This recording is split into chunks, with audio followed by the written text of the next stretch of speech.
आज हम पढ़ेंगे बेटा इलेक्ट्रोमैग्नेटिक स्पेक्ट्रम।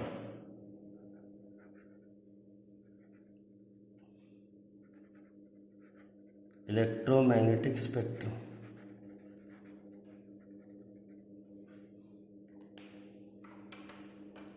क्या होता है? Electromagnetic spectrum orderly arrangement of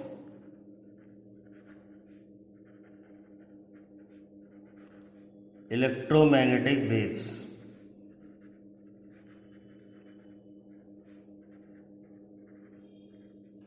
in increasing order of wavelength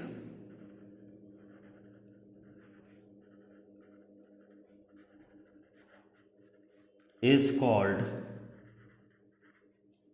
electromagnetic spectrum।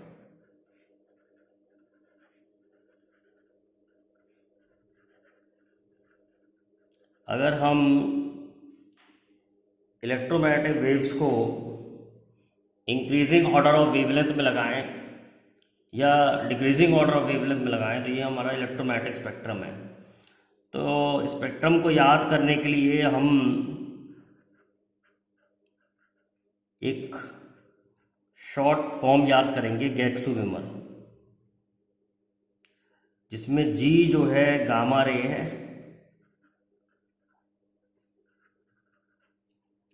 X जो है एक्स रे है,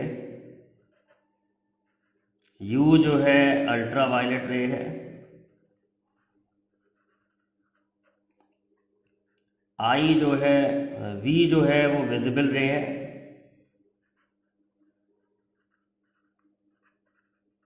I here stand for infrared, M stand for microwave and R stand for radio wave। तो ये अगर हम इंक्रीजिंग ऑर्डर ऑफ वेवलेंथ में लगाएं, ये ध्यान रखना कि गैक्सू-विमर में वेवलेंथ जो है ऐसे बढ़ती है, मतलब gamma has lowest wavelength and radio wave has maximum wavelength, और फ्रीक्वेंसी इधर बढ़ती है क्योंकि फ्रीक्वेंसी होती है सी लैम्डा। फ्रीक्वेंसी का फॉर्मूला होता है 3 × 10⁸ डिवाइड बाई लैम्डा, क्योंकि स्पीड जो होती है वो 3 × 10⁸ होती है इन सारी वेव्स की। अब लैम्डा जो फ्रीक्वेंसी जो है इनवर्स ऑफ वेवलेंथ है। अगर वेवलेंथ इधर बढ़ रही है तो फ्रीक्वेंसी इधर बढ़ेगी। तो सबसे ज़्यादा वेवलेंथ जो है रेडियो वेव की है और सबसे कम वेवलेंथ गामा रेस की है। सबसे ज़्यादा फ्रीक्वेंसी गामा रेस की है और सबसे कम फ्रीक्वेंसी रेडियो वेव की है। तो इस तरीके से हम इसे याद कर सकते हैं। ये शॉर्ट फॉर्म है इलेक्ट्रोमैग्नेटिक स्पेक्ट्रम की। इससे भी कई क्वेश्चन सॉल्व हो जाते हैं जिसमें इंक्रीजिंग ऑर्डर डिक्रीजिंग ऑर्डर में लगाना पड़ता है। अब मैं आपको इनकी वेवलेंथ के बारे में कोई ट्रिक बताता हूँ। Wavelength of electromagnetic waves, wavelength of electromagnetic waves.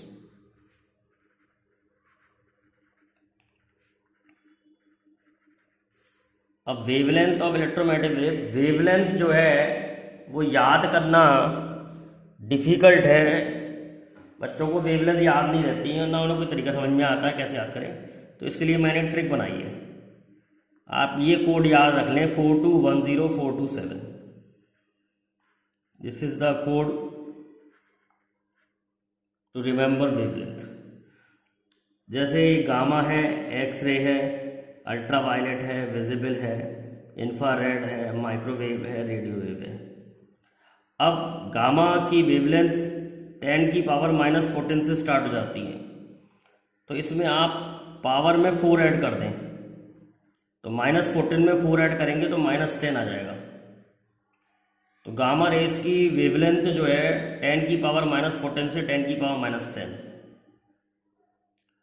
अच्छा, 10⁻−10 को यहाँ लिख लो, इसमें 2 ऐड कर दो 10⁻⁻8, 10⁻⁻8 में 1 ऐड कर दो, 10⁻⁻7। 10⁻⁻7 में 0 ऐड कर दें तो 10⁻⁻7। 10⁻⁻7 में 4 ऐड कर दें, 10⁻3। 10⁻3 में आप 2 ऐड कर दो, 10⁻2। और 10⁻2 ऐड कर दें, 10⁻1। 10⁻1 में 7 ऐड कर दें, 10�6। तो ये आसान तरीका है याद करने का, लेकिन थोड़ा सा कुछ डिफरेंस भी है। तो ये ट्रिक है, ट्रिक याद करने की। ये जो है ना, इसका कुछ पोर्शन ओवरलैप करता है। तो 10⁻14 से 10⁻10। अच्छा, ये 10⁻12 से चालू हो जाता है, 10⁻8। तो ये ओवरलैपिंग है। बाकी सब रिजल्ट ऐसे ही हैं, तो आप याद कर सकते हैं। अच्छा, ये जो विजिबल है 10⁻7 से 10⁻7, ये एक्चुअली में 4 से स्टार्ट हो जाता है और ये करीब 8 तक जाता है। मतलब 4000 से 8000 एंगस्ट्रॉन्ग। अगर एंगस्ट्रॉन्ग में करनी है तो विजिबल लाइट होती है 4000 एंगस्ट्रॉन्ग टू 7800 एंगस्ट्रॉन्ग। ये विजिबल लाइट है। ये सब ठीक है, ये सब ऐसे ही याद कर लें। तो इस तरीके से थोड़ा सा वेरिएशन है, पर ये ट्रिक काम करती है। इसमें आप आसानी से क्वेश्चन कर सकते हैं।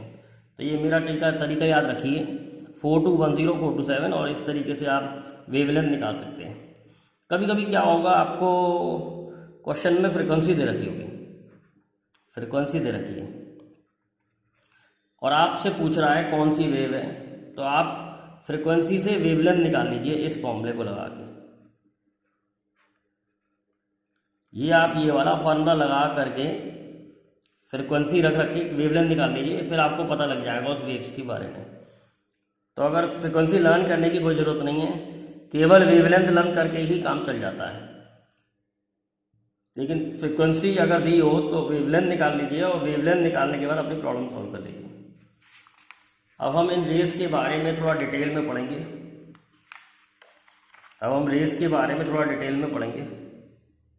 एक एक रेस के बारे में डिटेल में पढ़ेंगे। सबसे पहले हम देखते हैं gamma ray.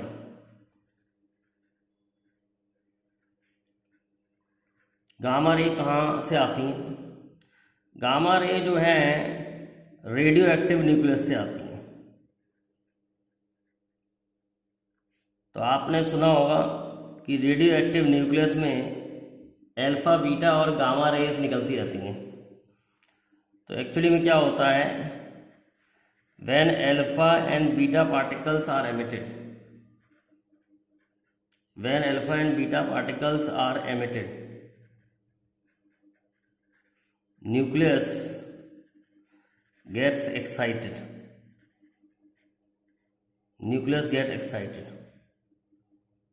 and when it comes down to lower energy level,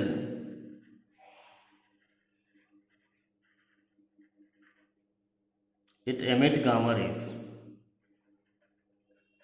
तो गामा रेस जो है अल्फा और बीटा पार्टिकल के संग निकलती हैं। अल्फा निकलेगा, कभी अल्फा और बीटा इकट्ठे नहीं निकलते।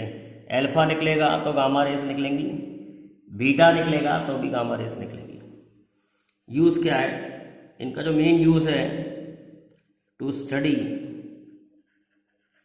Nucleus structure. न्यूक्लियस के अंदर कैसा है उसको स्टडी करने के लिए हम गामा रेस का यूज़ करते हैं। अब देखते हैं x ray.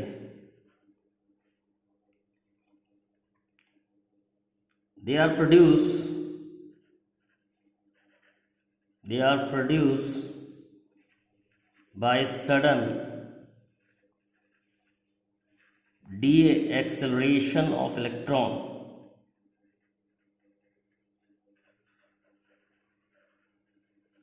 from a metal target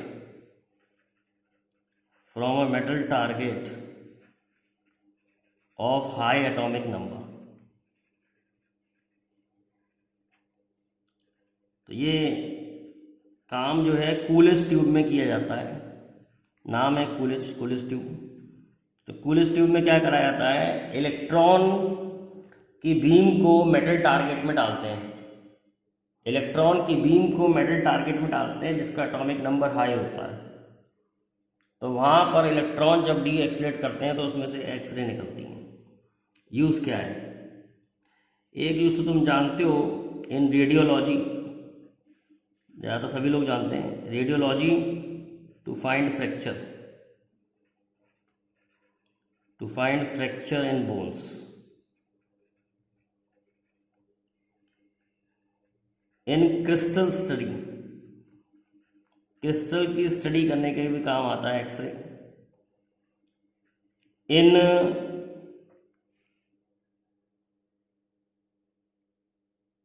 in radiotherapy,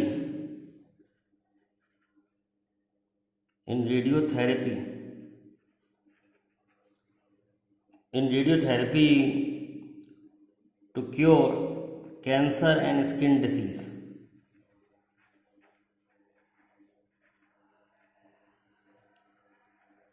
To find defects in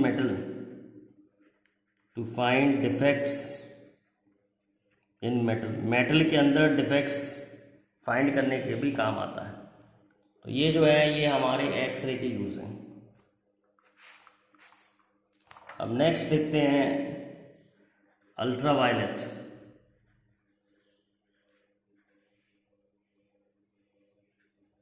तो अल्ट्रावायलेट कहाँ से आती हैं? दे आर प्रोड्यूस्ड बाय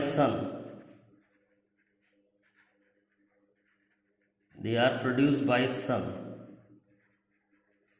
और वेल्डिंग आर्क से भी निकलती हैं। तो एक बार क्वेश्चन आया था कि जो वेल्डर होता है वो कौन सी रेस से बचने के लिए चश्मा पहनता है, तो उसका आंसर है अल्ट्रावायलेट रेस से बचने के लिए चश्मा पहनता है। इसके यूज़ क्या है? टू किल जर्म्स,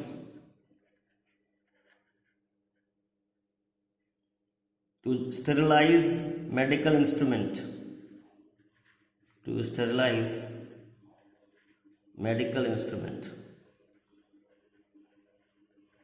और क्या यूज़ है इसका? टू फाइंड फेक नोट्स, तो ये बैंक में भी यूज़ होती है, फेक नोट्स डिटरमिन करने के लिए, या फिर फॉर्ज डॉक्यूमेंट्स, जो डॉक्यूमेंट्स नकली होते हैं उनको पता करने के लिए हम अल्ट्रावायलेट यूज़ करते हैं। अब आता है विजिबल लाइट।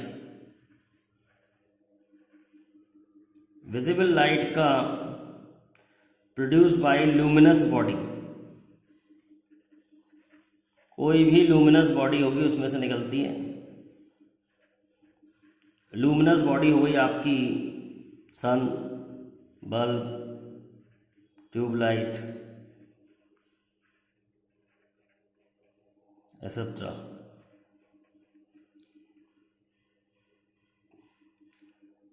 ये इसका यूज़ क्या है? यूज़ है टू सी, देखने के काम आती है। इसका मेन यूज़ यही है कि हमें give us the sensation of seeing. अब हम पढ़ते हैं इंफ्रारेड रे। इंफ्रारेड रे कैसे प्रोड्यूस होती है? They are produced by hot body,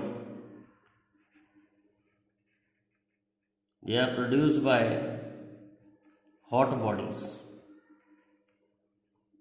use क्या है?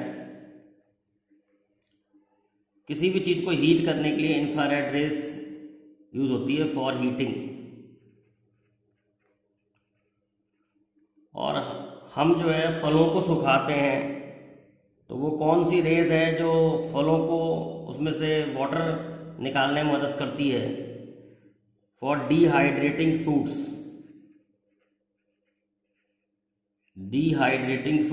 फ्रूट्स को डिहाइड्रेट करने में काम आती है। इन फोमेंटेशन मतलब सिकाई करने के काम आती है। टू ट्रीट मस्कुलर स्ट्रेन, जैसे कभी मसल वगैरह पुल हो जाता है तो उसको ठीक करने के लिए कौन सी रेज यूज होती हैं? Infrared rays. एक और यूज़ है इसका फोटोग्राफी इन फॉग, फोटोग्राफी इन फॉग। और एक और यूज़ है रिमोट कंट्रोल में भी इंफ्रारेड रेज यूज़ होती हैं। जो हम टीवी का रिमोट कंट्रोल यूज़ करते हैं उसमें इंफ्रारेड रेज यूज़ होती हैं। नेक्स्ट जो है microwave. They are produced through magnetron. ये मैन मेड वेव है। ये हम मैग्नेट्रॉन एक सर्किट होता है उसके थ्रू हम ये माइक्रोवेव प्रोड्यूस करते हैं। यूज़ क्या है इसका? माइक्रोवेव का यूज़ है इन माइक्रोवेव ओवन। तो माइक्रोवेव ओवन में क्या होता है, हीटिंग करने के काम लेते हैं हम घरों में, किसी चीज़ को गर्म करने के काम लेते हैं। तो माइक्रोवेव में चीज़ें गर्म कैसे हो जाती हैं? तो इसके लिए जो फिनोमेना रिस्पॉन्सिबल है वो है रेजोनेंस। माइक्रोवेव तो जितनी भी खाने की चीज़ें होती हैं उसके अंदर वाटर होता है, तो वाटर मॉलिक्यूल वाइब्रेट कर रहा होता है, उसके ऊपर माइक्रोवेव डाली जाती है। माइक्रोवेव और वाटर मॉलिक्यूल की फ्रिक्वेंसी मैच कर जाती है, रेजोनेंस हो जाता है, तो मॉलिक्यूल तेज तेज वाइब्रेट करने लगता है। तेज तेज वाइब्रेट करने लगता है तो उसकी काइनेटिक एनर्जी इंक्रीज हो जाती है, और काइनेटिक एनर्जी इंक्रीज होने से उसका टेम्परेचर बढ़ जाता है। तो इस तरीके से हम किसी बॉडी को हीट करने के लिए माइक्रोवेव का यूज़ करते हैं। वैसे तो हीटिंग के लिए इंफ्रारेड होती है, लेकिन माइक्रोवेव से रेजोनेंस फिनोमेना करवा करके हम किसी बॉडी को हीट कर सकते हैं। दूसरा यूज़ है इसका इन सैटेलाइट कम्युनिकेशन। सैटेलाइट कम्युनिकेशन में भी ये यूज़ होती है। इसके बाद एक और मैन मेड वेव है, वो है रेडियो वेव।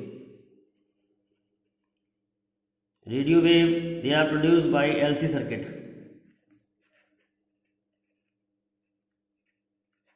एलसी सर्किट से रेडियो वेव प्रोड्यूस होती हैं। एल मतलब इंडक्टेंस और सी मतलब कैपेसिटेंस। एलसी सर्किट से रेडियो वेव प्रोड्यूस होती हैं। रेडियो वेव जो है वो हमारे द्वारा बनाई गई हैं, और हम इसका यूज़ सब जगह ही करते हैं। मेनली इसका यूज़ है इन radio and TV communication. Radio and TV communication. वैसे आपका मोबाइल सेल में भी जो मैसेज ट्रांसफ़र करने के लिए वेव यूज़ करी जाती है वो है रेडियो वेव।